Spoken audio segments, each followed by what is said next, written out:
Bienvenidos, bienvenidas nuevamente a este retiro, a estos ejercicios espirituales. Hermanas, hermanos, hoy en esta jornada vamos a ver un poquito, en un poco tiempo que tenemos, una especie del itinerario de la regla nobulada, de la cual hoy, 2021, estamos celebrando los 800 años que fue, digamos, formulada, no solamente pues seguramente no solamente le llevó un año, sino que muchos años, como lo vamos a ver.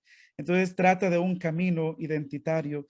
Entonces esa historia la vamos a ver hoy en esta jornada y pues después iremos viendo con el transcurso de nuestro retiro, iremos viendo también algunos temas propios de esta regla. Ok, solamente ¿me confirman si se ve la pantalla? Sí, ok, muy bien. Bueno, pues entonces esto es lo que vamos a compartir en esta sesión, un poquito la historia de cómo se fue conformando este texto tan precioso que tenemos nosotros como familia franciscana, pero es que es de la iglesia, no solamente de nosotros, no somos responsables de vivir y de hacer presente esta espiritualidad, pero que es una espiritualidad que la iglesia incluso la recibió, porque todos los carismas pues vienen del Espíritu Santo. Ok. En la regla inicia así, el prólogo dice, esta es la vida que Fray Francisco pidió que le fuera concedida y confirmada por el señor Papa, y él se la concedió y confirmó para sí y para sus frailes, presentes y futuros. Entonces, esta es la motivación que Francisco pone al inicio de este documento. Ve, Francisco pone que el señor Papa se lo aprobó, pero en realidad esta se llama regla no bulada porque no tiene la bula de aprobación. Es decir, el capítulo de Pentecostés de mayo de 1221 aprobó esta regla. La presentan al Papa y el Papa le dice, no, tienen que regresar y revisarla. Revísenla y después hablamos. Y así es como regresan los frailes, la vuelven a revisar y ya la presentan en 1223, que es la regla definitiva. Entonces, pero esta es como el primer proyecto que ellos pusieron, ¿no? Y que llevaron. Aunque diga aquí que el señor Papa se la aprobó, esta regla no se la aprobó, pero sí ya le había aprobado la protorregla, el propósito de vida, aquel de 1209 que le habían llevado al Papa Inocencio III. Muy bien. Bueno, también aquí vemos que dice que el señor Papa se la confirmó para Francisco, o sea, para sí y para sus frailes, porque esta regla fue escrita para los frailes menores, para los hijos de Francisco, para los frailes. Después tenemos testimonios que escribió Francisco, tantas pequeñas reglas para laicos, que no tenemos esos documentos, esos se perdieron, pero que Francisco escribió mucho más de lo que nosotros conocemos. Pero también escribió para Santa Clara, la forma de vida para Clara, me parece que propósito de vida para Clara, el, escuchen pobrecillas, varios textos pues que escribió también Francisco para Clara. Pero para los frailes, ese es el proyecto identitario, es decir, la regla fue escrita para frailes. Eso no quita, por supuesto, que la espiritualidad de Francisco se abra para todos, ¿no? Y por eso toda la familia franciscana debemos ir a este documento, porque es un documento que expresa el espíritu de Francisco, es decir, más que el espíritu, la intuición se habla, ¿no? En franciscanismo, la intuición es aquello que Dios le reveló, como Francisco lo dice en algunos documentos que él escribe. Hermanos, hermanas, ¿qué es una regla? Porque aparte de las reglas para medir que conocemos, pues sabemos que una regla es un documento que tienen los religiosos, pero ¿qué es exactamente? Bueno, no sabemos. ¿O para qué sirve? Vean, una regla es un texto legislativo, es decir, son normas, así como el derecho canónico. El derecho canónico es la legislación general de toda la iglesia. Del derecho canónico se desprenden todas las demás reglas, constituciones, proyectos legislativos para circunscripciones y todo lo demás, ¿no? Toda esta legislación se desprende del gran código que se llama Código de Derecho Canónico que tenemos en la actualidad. No lo tenía Francisco en su momento como lo conocemos nosotros ahora, pero sí, por supuesto que habían siempre este grupo de normas, ¿no? ¿Para qué sirve esto? Sirve para regir al grupo, para decirle, miren, ustedes se van a ir más o menos por acá se van a ir, ¿no? Pero, ¿qué es en sí entonces esta regla? Para los frailes, para los religiosos, es el documento que le da identidad al grupo. Eso significa que la regla para nosotros, para los frailes, nos dice quiénes somos nosotros. Pero es que fue Francisco el primero que tuvo que hacerse esta pregunta. Francisco y los primeros frailes.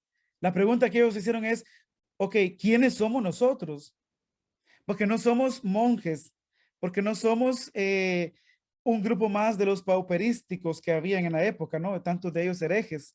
No somos herejes, tampoco somos ermitaños, no somos ermitaños que nos vamos a la montaña a vivir allá en las cuevas.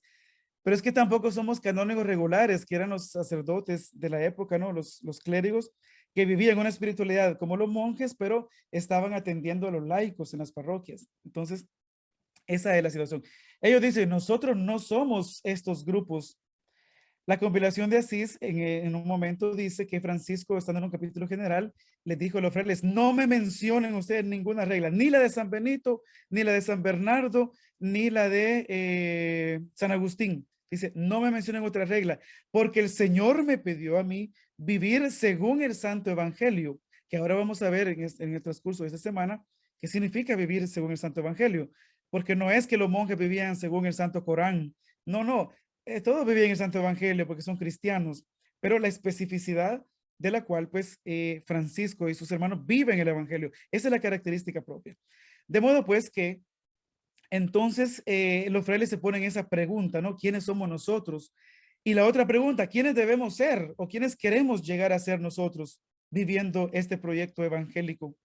Entonces, ¿quiénes somos nosotros para distinguirnos de los demás? No por ser mejores ni peores, sino porque la riqueza está en la diversidad. Entonces, cada grupo es diferente, ¿no? Nosotros tenemos un propósito para vivir nuestra vida de esta forma. Entonces, ¿quiénes somos nosotros? No somos monjes, no somos ermitaños, somos qué? Y ahí es donde viene para reflexionar y para poner por escrito lo que sí son los frailes o lo que sí quieren ellos llegar a ser, pues como comunidad religiosa dentro de la iglesia. Entonces, esas son las preguntas. Ahora, es interesante porque fíjense que lo normal es que el que escribe la regla, porque miren, en el medioevo se llegó a tener una exageración de reglas. Imagínense que solamente para definir la regla de San Benito, para escoger la regla de San Benito, tuvieron que examinar como unas 900 reglas diferentes de vida monástica. Y dentro de todas esas se eligió la de San Benito. Para decirles que reglas habían tantísimas, ¿no? De diferentes índoles, podríamos decirlo, a un punto que el Concilio Lateranense IV de 1215 prohíbe nuevas reglas. Y entonces, si nace una nueva congregación, tiene que adoptar una de las reglas que ya está, porque es exagerado el montón de reglas que hay. Eso significa que Francisco y sus hermanos, pues, se ponen en este riesgo incluso de casi no ser aprobados. Ahora vamos a ver después el por qué. Pero vamos a ver, cuando se escribe una regla, lo normal es esto. Si yo soy el autor de la regla, yo escribo la regla. Ok, esta es la regla, la que escribí yo. Me fui a la montaña o me fui a qué sé yo, en qué lugar para escribirlo. Ok, ahora armo aquí un grupo y les digo, hermanos, miren, yo escribí esta regla. ¿Habrá alguien de ustedes aquí que quiera vivir esta regla que yo escribí? Vamos a verlo, me dirán ustedes. Me interesa un poco, pero no del todo. Yo no la sigo. Ok, está bien. ¿Alguien más que sí la siga? Yo sí la sigo, dice el otro. Va. Entonces armemos el grupo, pues, y ponemos en práctica esta regla. Eso es lo normal cuando se escribe una regla. Entonces, yo escribo la regla, después busco el grupo para ver quiénes quieren vivir esta regla. Pero es que en el caso de Francisco pasó al revés. Y eso es una riqueza también.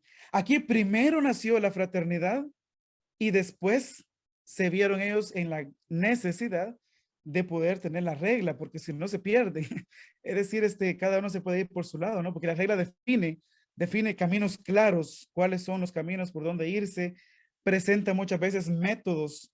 San Benito, por ejemplo, es un hombre metódico, presenta los métodos, por ejemplo, están creo que son 14 grados de humildad Entonces él va diciendo el monje cómo va alcanzando estos grados, qué le ayuda para todo ello, para ir alcanzando una perfección, ¿no?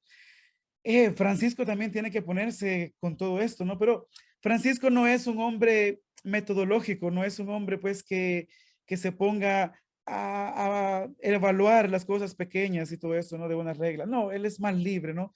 Pero eso no significa que no tenga un pensamiento y un criterio bien definido. Francisco es un hombre pues sabio. A veces tenemos la idea, porque él mismo lo decía, que es ignorante e idiota. Pero aparte de que en el medioevo no significaba lo que significa hoy esos términos, también pues él era un hombre muy culto. Su padre, como sabemos que era, siendo un comerciante, era un hombre con mucho dinero, le habría preparado muy posiblemente para que Francisco fuera un caballero. Eso significa que él fue formado en la cuestión caballeresca, que los caballeros son aquellos que tienen unos valores muy profundos también, como por ejemplo la honestidad, la generosidad, la justicia, el respeto. Son dimensiones muy preciosas de los caballeros que Francisco también adopta. Y además, Francisco estudia seguramente la economía, porque si su padre es un comerciante, Francisco estudia la economía de la época, ¿no? Que incluye muy seguramente el francés, porque el francés en el tiempo de Francisco es como el inglés para nosotros hoy, ¿no? Para comunicarnos, porque son de negocios, tenemos que conocer el inglés. Ellos era el francés, era la lengua de la época, que era el boom, ¿no? Lo que estaba, ¿no? Tenemos testimonios que Francisco hablaba francés. O sea, no solamente hablaba la lengua umbra de su época, sino que también hablaba el francés. Pero es que además había sido formado en su catequesis en la catedral. Ahí les enseñaban el latín para poder leer la liturgia, porque también les enseñaban la liturgia y les enseñaban también sobre todo las cuestiones fundamentales de la Biblia. No tenían una Biblia como tenemos nosotros ahora, ¿no? Ellos lo conocían a través de la liturgia. Entonces también Francisco hablaba latín. De modo pues que hablaba al menos 3 idiomas, los hablaba muy bien, los conocía muy bien, ¿no? Pero bueno, el caso es que este hombre se topa y que el Señor le dio hermanos. ¿Y ahora qué hago? Pues, ¿cómo hago? Según el testamento, el Señor mismo le reveló cómo debía de proceder pues con los frailes, con los hermanos, qué hacer en ese momento tan difícil de su vida en el discernimiento, ¿no? Como está ahora el hermano José por acá. Entonces, en ese discernimiento, Francisco dice, ¿qué hacer? O sea, ¿cómo vivir yo? Y entonces ahí, según el testamento, es que el Señor mismo le reveló pues que debería de vivir según el Santo Evangelio. Ok, pero bueno, quería que nos quedara un poco claro que la regla de San Francisco nació al revés de lo que era lo normal. Lo normal era primero escribir la regla y después buscar el grupo que la va a vivir. Aquí primero nace la fraternidad y después nace la regla. Ahora, esto es bonito porque no solamente es el hecho de que esté, digamos, primero la fraternidad, sino que es el hecho que la regla contiene el pensamiento, los deseos y las inquietudes de los primeros frailes. O sea, no solamente de Francisco. Francisco tuvo que defender, digamos, y se ve la lucha ahí de él de defender lo más prioritario, aquello que realmente para él fue su intuición, su encuentro, su experiencia con Dios.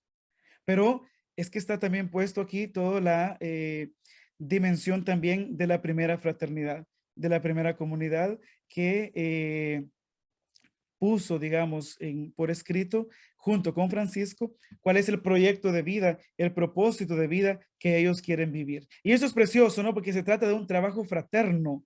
Juntos, pues, hicieron esta regla porque, como vamos a ver, tiene varios pasos y dentro de ellos son los capítulos generales que tenían, en donde ellos revisaban también su vida diaria, ¿no? Cotidiana. Fíjense que la regla novulada es de 1200, ¿qué dijimos? 21, por eso 2021 son 800 años. Pero es que esta regla en realidad inició más o menos en 1209. O sea, del 9 para el 21, ¿cuántos hay? 9, 19, 20, 21, hay 12 años más o menos, ¿no? Entonces, esos 12 años pasaron entre una regla y otra. Vamos a ver, la primera, en realidad, la de 1209, no se llama del todo regla porque no está tampoco aprobada con un sello papal que se llama bula, ¿no? Sino que tenemos el testimonio, varios testimonios, pero uno de los testimonios es del mismo Francisco de Asís.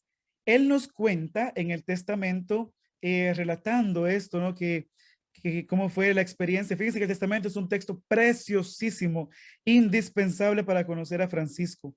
Y la primera parte del testamento es narrativa. O sea que la primera parte del testamento cuenta lo más importante que le pasó a Francisco en su vida, porque Francisco escribe el testamento no al inicio de su vida. Un testamento, ¿cuándo se escribe? Ve, cuando la persona está por morir prácticamente, ¿no? Entonces, cuando Francisco escribe ese testamento, unos días antes de morir, máximo unas semanas, muy seguramente, ¿no? Pero en el testamento, toda la primera parte, Francisco nos cuenta su historia y la historia de la primera comunidad. Y es interesante porque es el único texto autobiográfico que tenemos. Es decir, en el que Francisco mismo se cuenta él cómo fue su experiencia espiritual. Esto es 1226 cuando él escribe y está haciendo memoria de lo que le sucedió 20 años atrás. O sea, 1205, 1206, por ahí, cuando este muchachón que ahora muere de 45 años, allá tenía más o menos 23, una cosa así, ¿no? Cuando inicia su conversión. Es precioso porque él en del 14, el versículo 14 al 16 del testamento dice, y después que el Señor me dio frailes, nadie me enseñaba qué debía hacer, sino que el Altísimo mismo me reveló que debería de vivir según la forma del Santo Evangelio. Y yo hice que fuera escrita en pocas palabras y sencillamente. Y el señor Papa me lo confirmó. Y aquellos que venían a tomar esta vida, daban a los pobres todo lo que tenían y estábamos contentos con una túnica remendada por dentro y por fuera. Y los que querían con la cuerda. Y ahí sigue, ¿no? Pero lo que nos interesa es, para esta jornada, es el testimonio que dice que él, después que el Señor le dio hermanos, no sabía qué hacer. O sea, solo sabía que no quería una de las reglas que ya estaban. Y entonces dice que él sabía si el Señor le reveló, o sea, no fue el vecino, no fue el del negocio de la par, no, fue el Señor mismo el que le reveló lo que debería de hacer. Y el Señor dice que le reveló que debería de vivir según la forma del Santo Evangelio. ¿Cómo lo vamos a vivir? Ese es el problema. ¿Cómo lo vamos a vivir? Ahí es donde hay que sentar cabeza y hay que ponernos a pensar, no solamente a pensar, sino a experimentar el Evangelio y ponerlo por escrito después como un texto legislativo. Entonces, pero lo importante es que dice que él lo hizo poner por escrito, dice, en pocas y sencillas palabras. Ve, primero significa que no lo escribió él, este propósito de vida, ¿no? Sino que hizo que alguien se lo escribiera. Y después dice que fueron del Papa y el Papa se los aprobó, se los confirmó.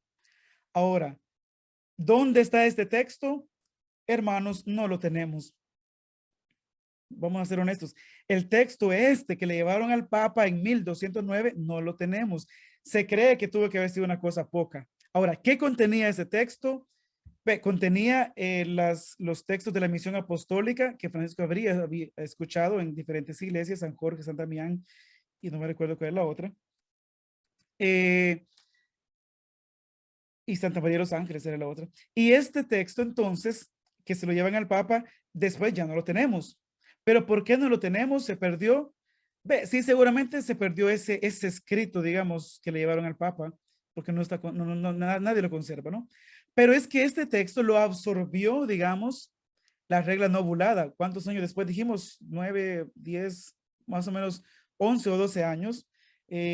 Los frailes vivieron con este propósito de vida, que era una cosa poca, ¿no? Y que después le iban agregando las normas que iban saliendo en los capítulos generales que tenían cada año. Y entonces ya se les fue haciendo un manual, una especie de manual, ¿no? Pero no era una regla. Y entonces así va el proceso. Ok, pero en este proceso hay que ver algunas cosas de 1209 en adelante.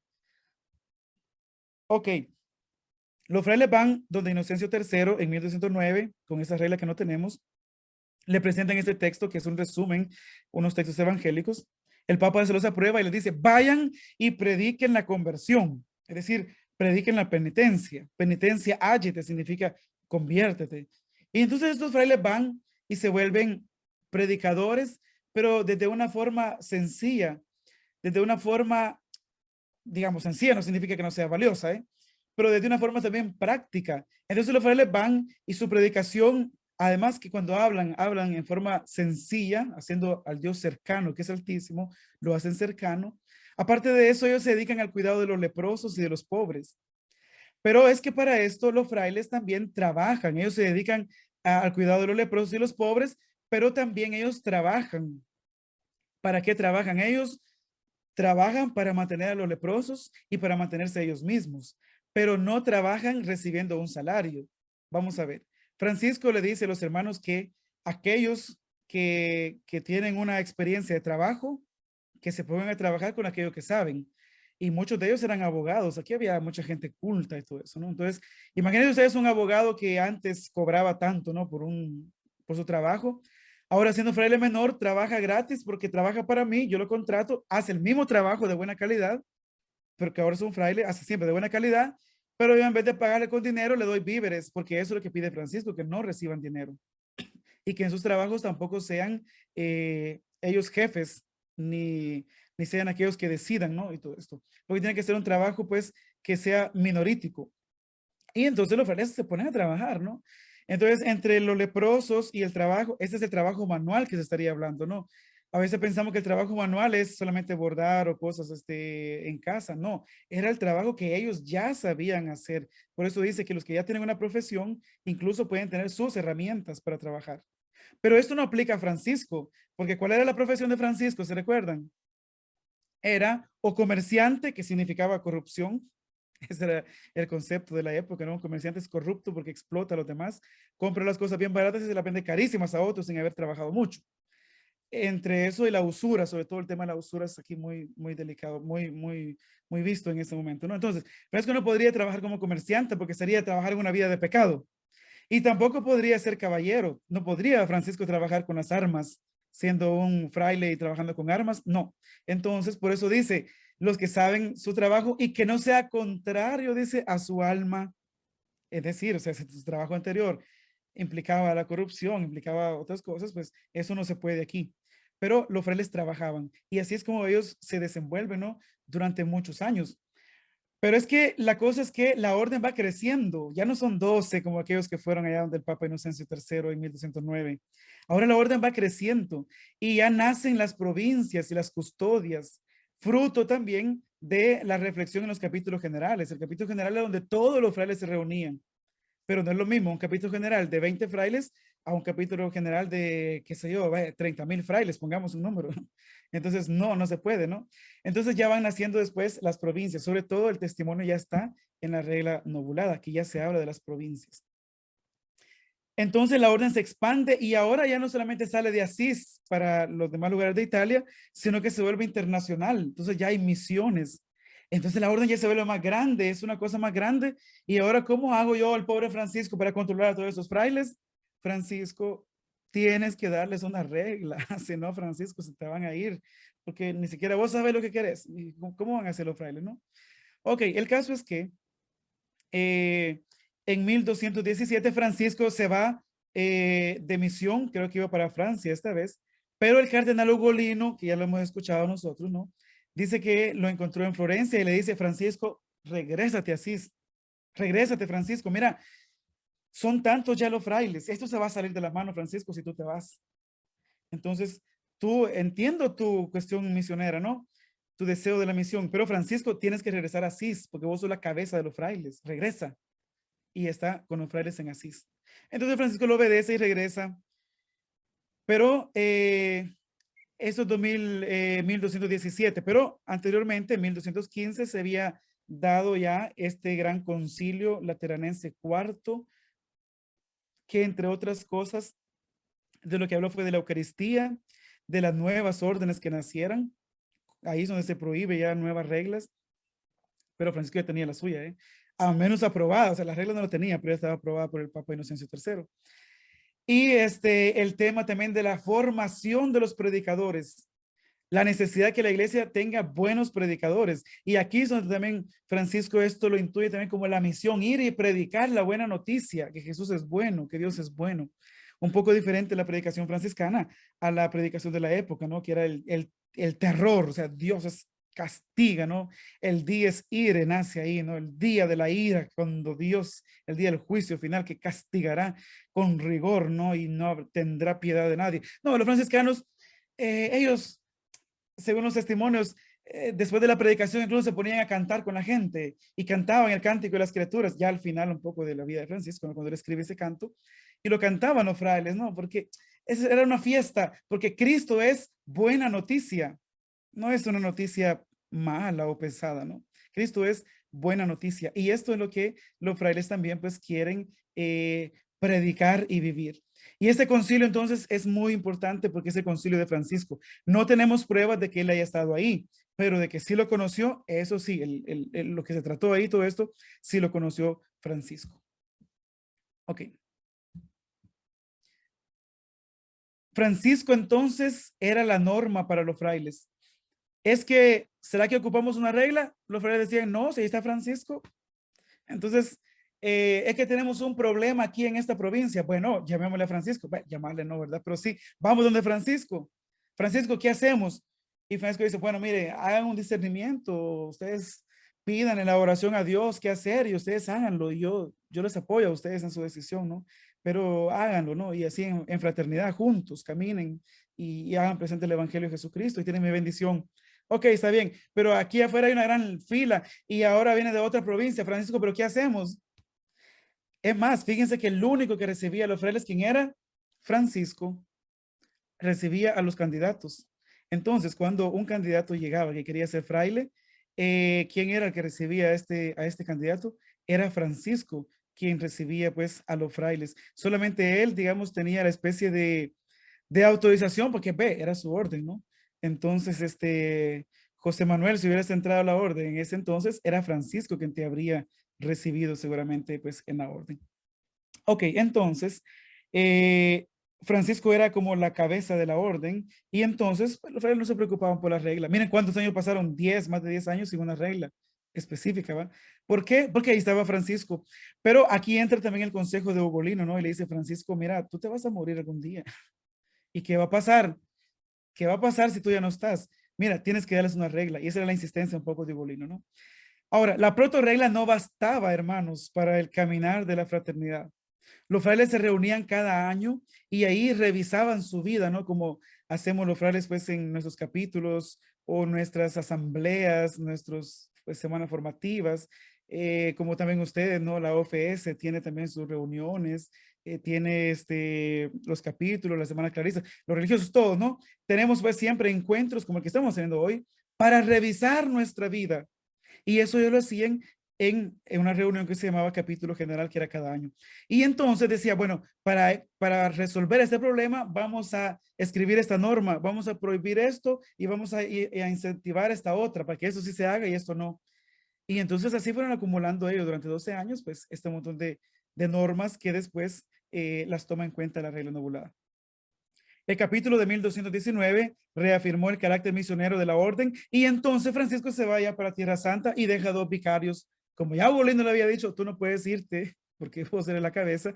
Dice, bueno, entonces me voy, pero voy a dejar dos vicarios y estos vicarios van a ser aquellos que son de mi confianza y que van a guiar la orden mientras yo no esté, mientras esté de misión en Tierra Santa. Francisco se va y estos dos vicarios, para no hacerle muy larga la historia, prácticamente le destruyeron la orden. Uno de ellos estaba haciendo una legislación para que la orden de Francisco se convirtiera en una orden de leprosarios, de aquellos que cuidan leprosos. Y entonces lleva por camino, él iba a ser el fundador, este vicario que había dejado Francisco. El otro se puso a construir grandes casas, una para bibliotecas, otra para los frailes y todo eso, contrario a la pobreza que Francisco había predicado, ¿no? Y entonces viene y Francisco le avisaron de eso y de una vez se vino él de regreso. Se viene de regreso y dice que una de esas casas la destruyó, la otra no la pudo destruir porque los frailes argumentaron que era de la municipalidad, que no era de ellos. Entonces, los frailes, bueno, él destruye una de esas casas, la de Bolonia, me recuerdo. Y entonces, en la otra solo sacó los frailes. Y entonces, pero cuando Francisco regresa a Tierra Santa, después de 1219, se va de una vez donde el Papa y le dice, antes de llegar así, le dice, Santidad, yo ocupo que me des un cardenal protector que me ayude, porque yo ya no puedo solo. esto se convirtió en una cosa tan grande. Y yo, ¿qué voy a hacer yo? Mira, estos grandes problemas que tengo en Asís. Entonces ahí le dice, ahí ya le nombran a Ugolino. Bueno, él pidió que Ugolino fuera su cardenal protector. Ugolino era el cardenal canónico, digamos, que había estudiado derecho canónico, canonista más bien. Y este canonista era un genio, bueno, tanto así que después va a ser el Papa Gregorio IX, ¿no? Entonces, imagínense ustedes el poder que también tenía en la iglesia. Pero era un cardenal que pensaba muy diferente que Francisco, pero se ponen de acuerdo y dicen, mira, el proyecto en común es seguir a Cristo. Y entonces, ahí entonces le entra a Ugolino y le ayuda un poco con la regla, ¿no? Pero lo primero que le dice es, bueno, hoy sí, Francisco, no tenés opción, sentate a escribir la regla. Y así es como los frailes empiezan con el tema de la regla, ¿no? Pero Francisco cuando regresó de Tierra Santa ya regresó enfermo, entre otras cosas de los ojos, donde dice que tenía demasiada agua que le salía de los ojos y una irritación exagerada, ¿no? Muy posiblemente el desierto, la temperatura del desierto, pues hizo que le quemara más bien los ojos a Francisco, ¿no? La visión. Después tienen que intervenirlo, le cauterizan un nervio, o sea, le queman un nervio y ya él pues termina ya muy mal, ya de ahí empieza una enfermedad un poco larga, ¿no? Aparte de las demás que ya padecía. Y además él se siente muy débil. Y entonces el 29 de septiembre de 1220 ya renuncia él a ser el ministro general y nombra al primer vicario general que es Pedro Catani, que era un fraile pues también laico y un fraile pues de mucha confianza para Francisco. Eso, digamos, a nivel oficial, pero es que en la práctica siempre Francisco seguía siendo el ministro general, porque los frailes no iban a acudir a Pedro Catani, ellos iban a Francisco, ¿no? Porque es el fundador. Ok, ahora, ya con todo esto sabemos que este texto de la regla novulada que estamos viendo esta semana, ¿qué cosa contiene? Contiene la protorregla, es decir, aquel texto pequeño que los frailes escribieron y que son textos del Evangelio nada más, prácticamente, ¿no? Textos del Evangelio de la misión apostólica, la obediencia al Papa, de Francisco al Papa y los frailes, ¿verdad? La obediencia al Papa y otras normas más que habría tenido este propósito de vida. Entonces, la regla novulada en su interior contiene, absorbió, por decirlo así, este contenido de la protorregla, además todas las normas nacidas de los capítulos y también las admoniciones que conocemos que son 28. Las admoniciones son la predicación que Francisco hacía para los frailes dentro del capítulo.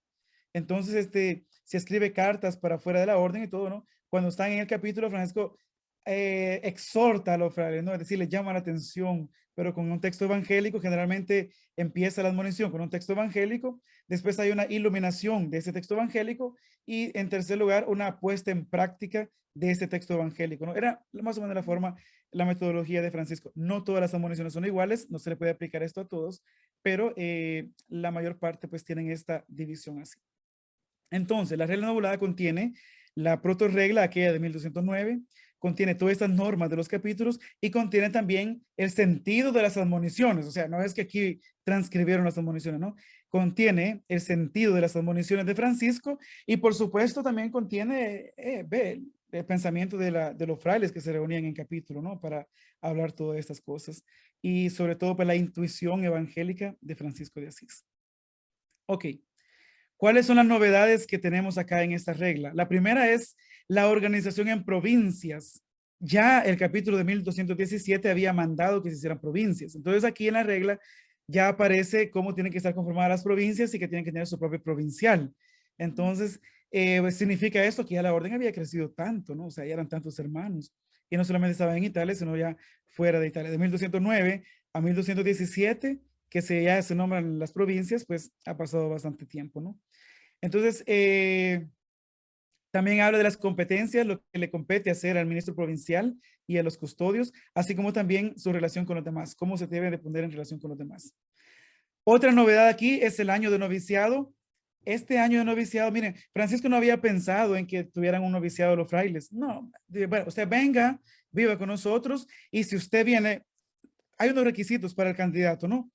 Primero que sea movido por divina inspiración, es decir, movido por el Espíritu de Dios, que Dios le haya motivado a usted para venir acá. O sea, no, esto no es una cuestión social, no es un grupo social, no es una obra de caridad con los leprosos, nada más. No, aquí es una intuición de Dios. Entonces, yo ocupo que el candidato sea movido por divina inspiración y que esté firme en abrazar nuestra vida. Ok, usted quiere ser fraile. Es que si usted no está firme en eso, es que todavía no lo sé, estoy pensando. No, entonces no puede entrar usted. Ve, estos eran más o menos los criterios de Francisco, ¿no? Pero ya en la regla novulada aparece como obligatorio el año de noviciado. Los frailes tienen que hacer un año de noviciado como mínimo. ¿Por qué? Porque ya el Papa les había mandado una carta que se llama Cum Secundum, en donde el Papa les obliga a ellos, esto también 220 y la regla del 21, ¿no? El Papa les obliga a poner un año de noviciado. Francisco no es opcional, es obligatorio. Tienen que tener el año de noviciado. Esto seguramente también expresa un poco la falta de formación de los frailes, ¿no? Porque solamente era estar ahí, trabajar, ir con los leprosos y todo eso, ¿no? Pero a nivel formativo, a nivel espiritual, pues no tenían eso un espacio así más profundo para tener esta formación. Entonces, el año de noviciado, que es obligatorio ahora para los frailes, ya aparece en esta regla. También la reducción del ayuno, que estaba previsto desde la proto-regla, eso habría sido contenido en aquella que la perdimos, o sea, no lo tenemos. Y ahora el ayuno es obligatorio, pero solo los viernes del año, además de las cuaresmas de Navidad y de Pascua de Resurrección. Entonces, para todos los frailes, el ayuno es obligatorio. Aquí no distingue clérigos o laicos, eso es para todos los frailes. Ok, también las normas relativas a la evangelización, ir entre infieles, entre fieles y todo eso, ¿no? Cómo deben de ir y comportarse los frailes ante esta situación. Eso ya aparece acá, pues, en esta regla novulada. Ok. Aún así, hay un autor que se llama eh, David Flood, no sé cómo se pronuncia, Flood, no sé, es un gringo. Y él dice que la regla novulada tuvo que haberse escrito muy seguramente en 3 pasos. El primero sería el paso anterior al Concilio Lateranense cuarto, ¿se acuerdan? ¿No? 1215.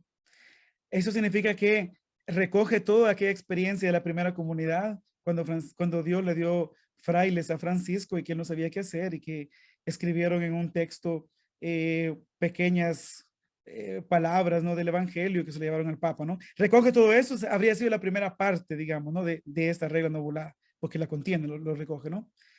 Después, las disposiciones que ya se dieron en ese concilio, o sea, las cosas que se prohibieron, las cosas que se alentaban a hacer, ellos los frailes la toman en cuenta. Entonces, eso estaría también presente ya en esta regla, pero como una segunda fase, digamos, ¿no? Importante de la historia de los frailes, que está incluida también en la regla. Y una tercera parte sería lo que sucede después de 1215 en adelante, ¿no? Como ya las misiones, cuando los frailes van a otros países, a Francia, Inglaterra, a Tierra Santa, ¿no? Que se va a Francisco en 1219. Entonces, más o menos eso. Y esta última parte incluso incluye cuando Francisco regresa de Tierra Santa, que se regresa enfermo, que dimite como ministro general y que se apoya con el cardenal Ugolino y también en esos conflictos que él resuelve de momento, pero que después, por supuesto, tiene dificultades también, ¿no? Para resolver todos los problemas en el caso de Francisco, ¿no?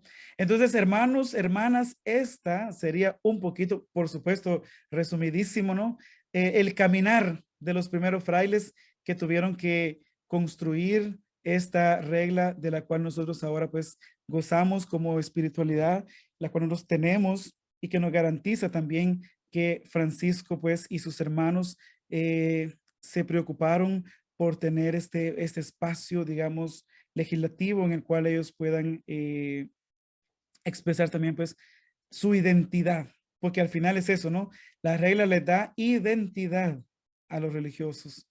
Eso significa que si nosotros no sabemos quiénes somos, pues tenemos que ir a la regla, porque ahí está claro lo que nosotros somos y lo que nosotros debemos ser.